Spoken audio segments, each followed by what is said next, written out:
Yeah, well, basically, I'm going to give you 4 items that I will go again and again to all of them. And I hope I can make them clear. I'm going to try to speak not much. First of all is logics of abundance. What is that? We are not in a scarcity. Crisis doesn't exist. It's only people trying to steal our common wealth. Nothing else. Crisis is bullshit. As we have all said, March 11th was really important for us because it painted a new world we are living in. And you can give a shout and thousands, literally thousands of people will join you to open a door, which is amazing. But it's not impossible. You know? It's not something that will never happen or only happen in Spain or something really special happen, but it can happen anywhere all the time. It's a question of dealing with abundance, right? We are not in a scarcity anymore. Architecture deals with abundance. The second one is cooperation. Cooperation as the opposite of competition. That means all here is competitions. We all compete. We actually compete between collectives, sadly, really sadly. And I guess that cooperation between studios in architecture is always easy, or it's one of the classical things. Like we are association. There are associations for architectures everywhere. We will defend each other.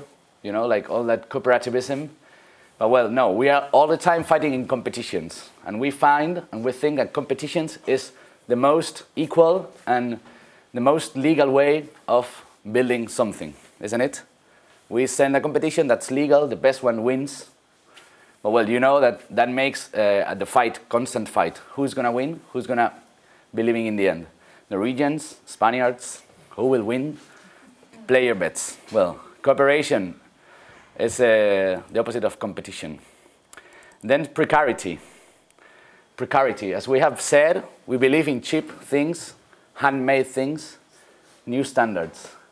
What we are actually doing is building infrastructures by the price of a theater play. Whenever we are invited over, we get 30,000 euro, 40,000 euro. That's 2 nights of an opera house. Not the opera building, but 2 nights of an opera running. The choir, the people, the musicians, the lighting. And we can build a whole square that will work for the whole year with that money. What does that mean? Precarity is our new paradigm. But we have to deal with it as a way of abundance and cooperation. Because otherwise it's just making ourselves slaves. Being really cheap and doing things really cheap. And that is not a critics, but something to think together. Because buildings are expensive. They are, indeed.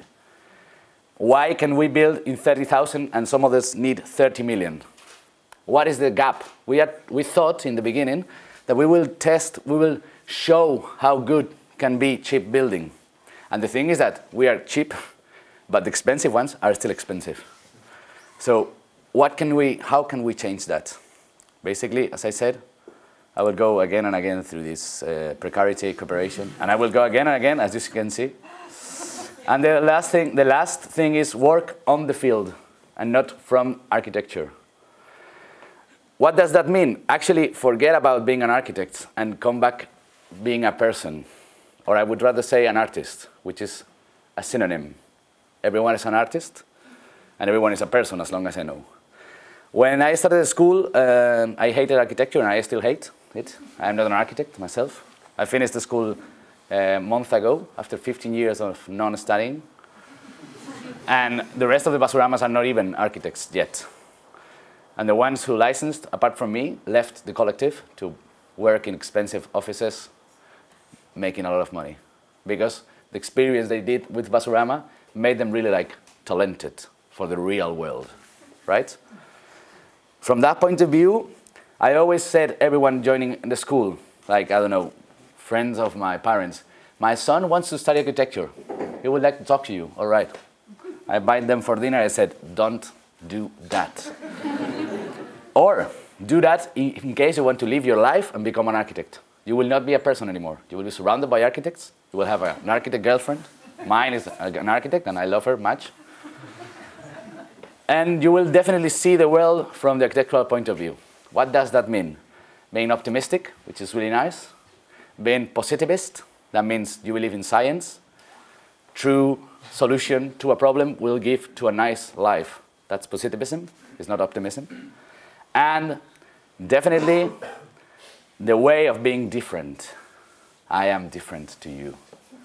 That, again, happens all the time in the squares we are creating together, like collectively, which is something really strange for me, like, because we are not different, you all know. That's basically the things I will go through, I hope. We are Basurama, we are a bunch of people. We have been working together since 2001, and we think that we are more than a collective, we are a group of friends. What does that mean?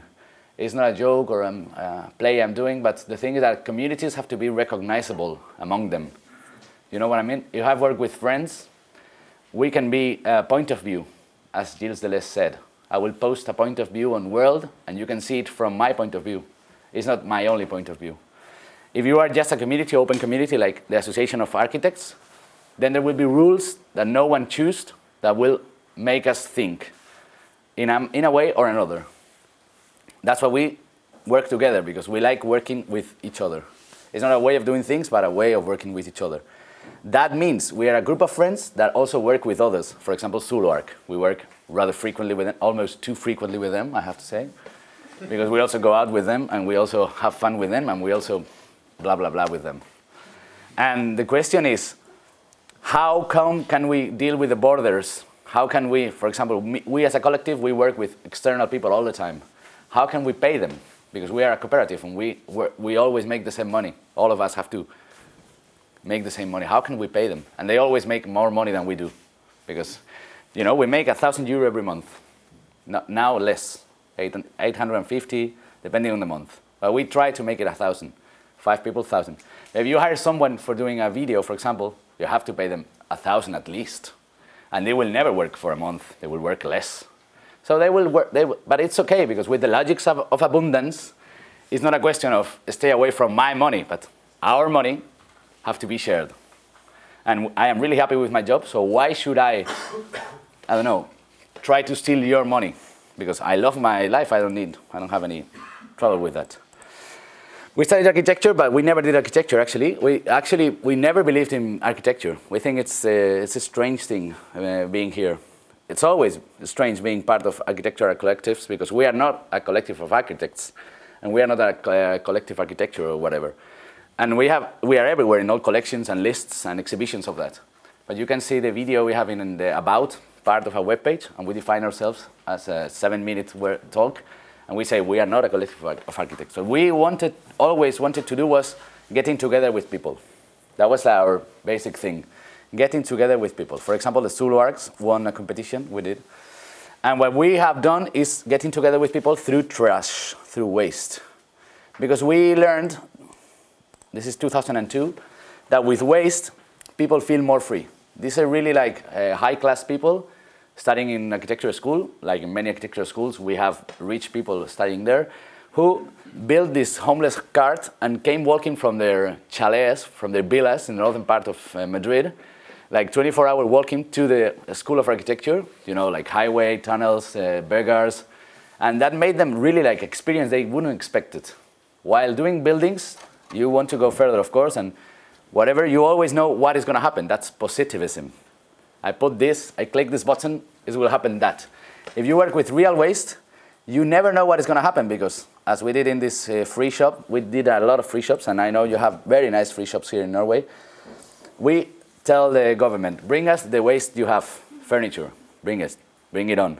We will not select it. And we were giving it away. Nesta, hello. We were giving it away, and it was really nice, because through waste, people get together. Like this woman wanted this I don't know the name of this in English, and whoever gave to her was really happy of getting rid of that. So they were really happy, like they were getting together through objects. And this is one relation traditionally created by trash. This is all the objects we gave. There was really like, I don't know, thousands of them, no, hundreds of them. It was just a week, but it was really nice. We did another, and this beautiful situation I love. that maybe for you it's not funny, but for us it's really crazy because we have seen in our lifetime how Spain became like a real country to a set of rules. The nice thing in Norway, as long as I know, because I mean, I used to live in Sweden and I've been in Norway a few times, that Scandinavian social democracy invented the rules or used the rules in a proper manner. The rules in Spain have been done to fine us, basically. Yeah, that mean the rule always says you cannot do this. It's not a proposal to do, but it's a question of, or you will pay, yes. And that made the society really boring, really unbearable boring. So that's why I think El Campo de Cebada and La Col and Campaggio, sorry, work that well, because actually propose real life, where your kids can get hurt, but they can also play football, which is, I think, something needed. And this situation created this guy who's born in Morocco and now is living in Catalonia, actually thought he would fit the sofa there. Actually, he took the sofa home this way, without any strings or whatever, this way. But that's something that happens with waste. It's not that we wanted to work with waste, but it happens. When you work with waste, new relations are created because the waste will take you to its field. Work on the field of waste, with the waste managers, with the waste pickers, not work from architecture. I will use waste and I will bring it to architecture and build a building. But go to the field, work on the field. Forget about your architectural knowledge and work with the people there. Something we love doing, and we have been doing, and somehow is a couple of projects I will show because not much, is always trying to reuse abandoned spaces, or something that we like a lot. Using abandoned spaces means that's the biggest waste. This is the abandoned train in Lima. That's the biggest waste. You know, like it's a 1 kilometer, 9 meter high, concrete platform, 9 meter wide, 6 meter high, abandoned for 25 years. It was a really long track that never was finished because Alan Garcia, the president of Peru, renounced because of corruption problems, basically because he stole most, not he, his government stole a lot of money from this project. And what we did was converting this into a amusement park. That's what they call it, amusement park, with all the classical amusement things like canoe, pirate boat, or Viking boat here, the flying train, the ghost train, all the classical, raging bull. Who paid for this?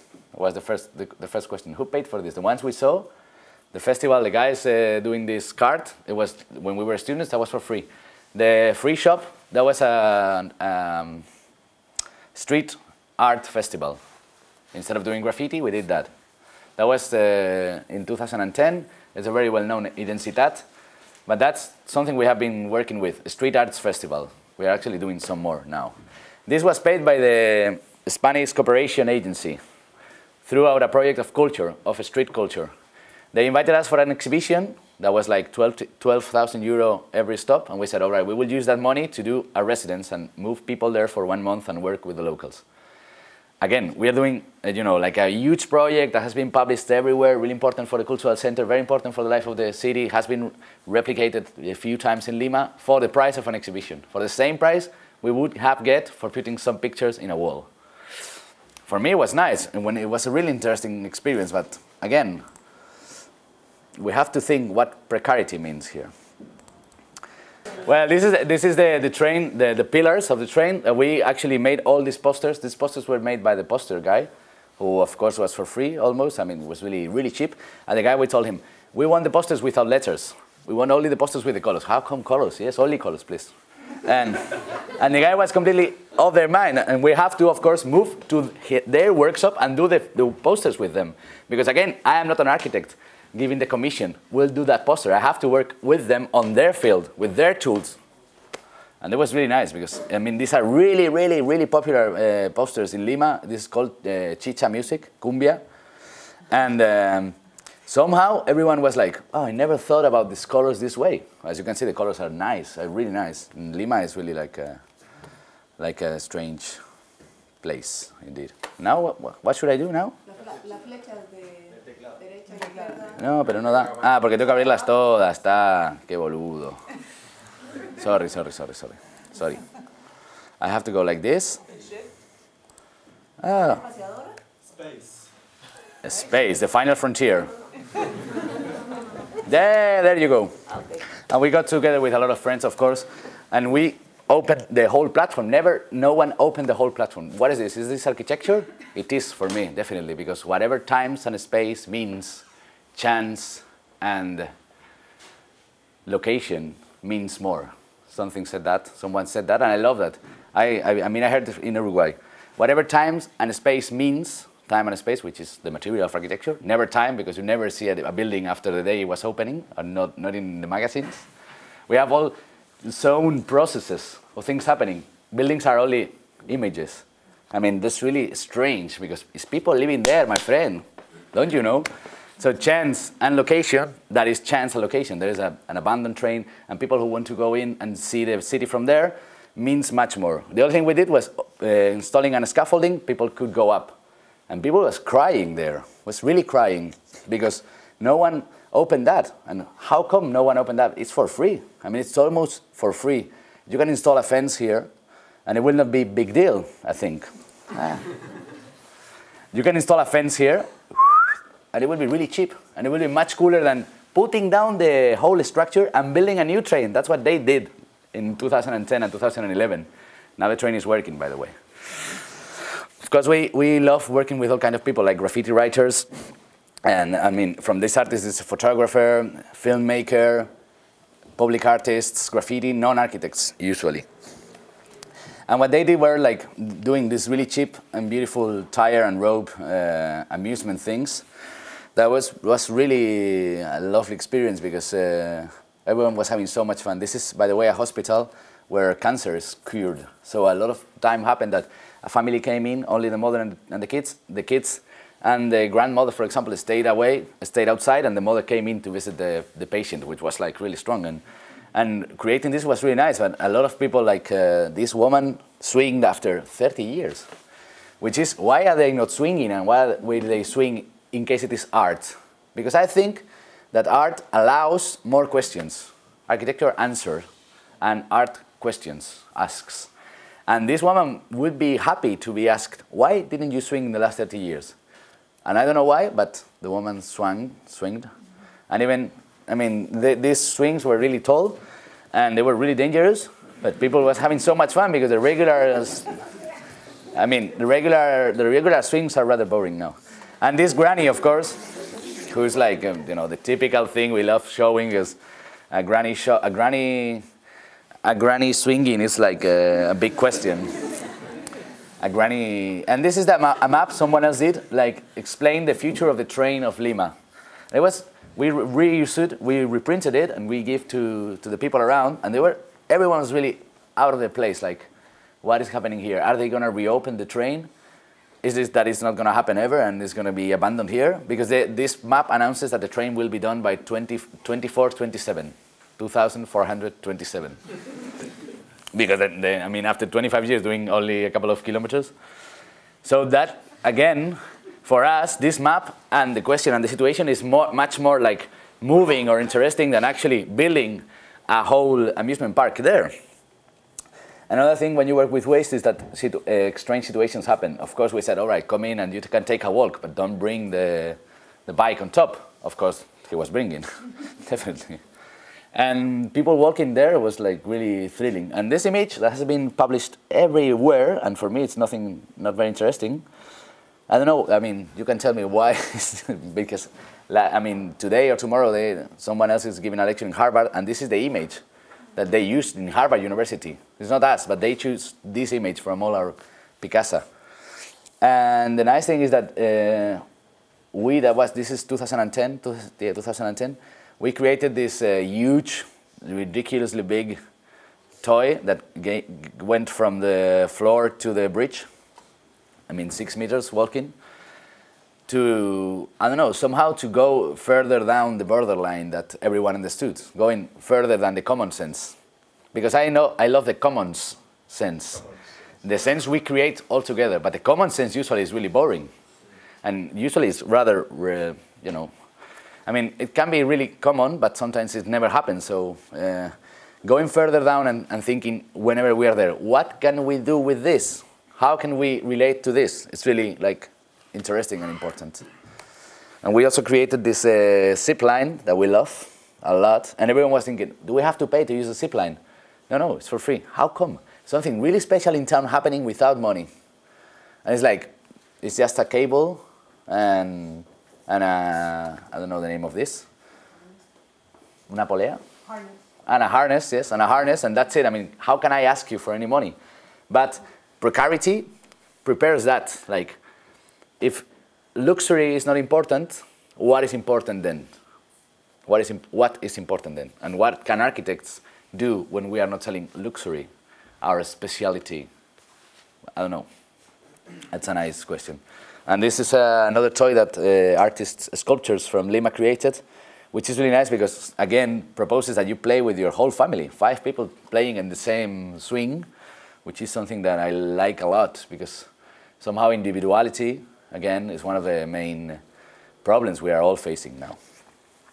And since I have talked too much already, I wouldn't say much more because it's almost, I mean, it's 20 minutes now. But I wanted to tell you that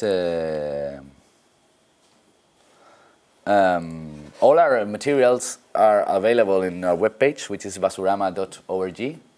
And we are all copyleft, so you can take there, copy, reproduce, whatever. You're most welcome. And anyways, I'm going to leave the lecture here, so you can see all the projects I wanted to show, that I will not, because it's 20 minutes talking now.